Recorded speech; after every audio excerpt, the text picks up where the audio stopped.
लालच करना बुरी बात है। हम सभी लालची राजा मिदास की कहानी जानते हैं। उसके पास सोने की कमी नहीं थी, लेकिन सोना जितना बढ़ता वह और अधिक सोना चाहता। उसने सोने को खजाने में जमा कर लिया था और हर रोज़ उसे गिना करता था। एक दिन जब वह सोना गिन रहा था तो एक अजनबी कहीं से आया और बोला, तुम मुझसे ऐसा कोई वरदान मांग सकते हो जो तुम्हें दुनिया में सबसे ज़्यादा खुशी दे। राजा खुश हुआ और उसने कहा, मैं चाहता हूँ कि जिस चीज़ को मैं छूऊं वह सोना बन जाए। अजनबी ने राजा से पूछा, क्या तुम सचमुच यही चाहते हो? राजा ने कहा, हाँ। तो अजनबी बोला, कल सूरज की पहली किरण के साथ ही तुम्हें किसी चीज़ को छूकर सोना बना देने की ताकत मिल जाएगी। राजा ने सोचा कि उसने वह सपना देखा होगा, यह सच नहीं हो सकता। अगले दिन जब राजा नींद से उठा तो उसने अपना पलंग छुआ और वह सोना बन गया। वह वरदान सच था। राजा ने जिस चीज़ को छुआ वह सोना बन गई। उन्होंने खिड़की के बाहर देखा और अपनी नन्ही पक्षी को खेलते पाया।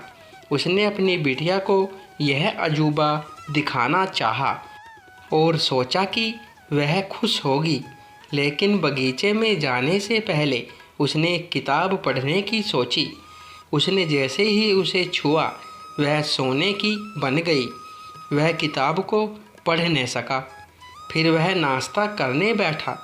जैसे ही उसने फलों और पानी के गिलास को छुआ वह भी सोने के बन गए। उसकी भूख बढ़ने लगी और वह खुद से बोला, मैं सोने को खा और पी नहीं सकता। ठीक उसी समय उसकी बेटी दौड़ती हुई वहाँ आई और उसने उसे बाहों में भर लिया। वह सोने की मूर्ति बन गई। अब राजा के चेहरे से खुशी गायब हो गई। राजा सर पकड़कर रोने लगा। वह वरदान देने वाले अजनबी फिर आया और उसने राजा से पूछा कि क्या वह हर चीज़ को सोना बना देने की अपनी ताकत से खुश है। राजा ने बताया कि वह दुनिया के सबसे दुखी इंसान है।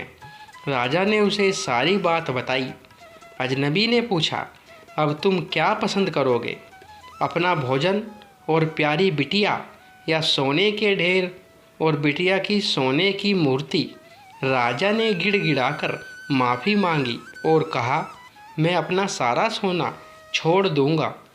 मेहरबानी करके मेरी बेटी मुझे लौटा दो, क्योंकि उसके बिना मेरी हर चीज़ मूल्यहीन हो गई है।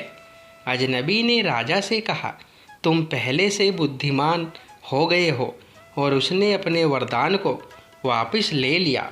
राजा को अपनी बेटी फिर से मिल गई और उसे एक ऐसी सीख मिली जिसे वह ज़िंदगी भर नहीं भुला सका। दोस्तों, वीडियो पसंद आई हो तो वीडियो को लाइक, शेयर और चैनल को सब्सक्राइब करें। धन्यवाद दोस्तों।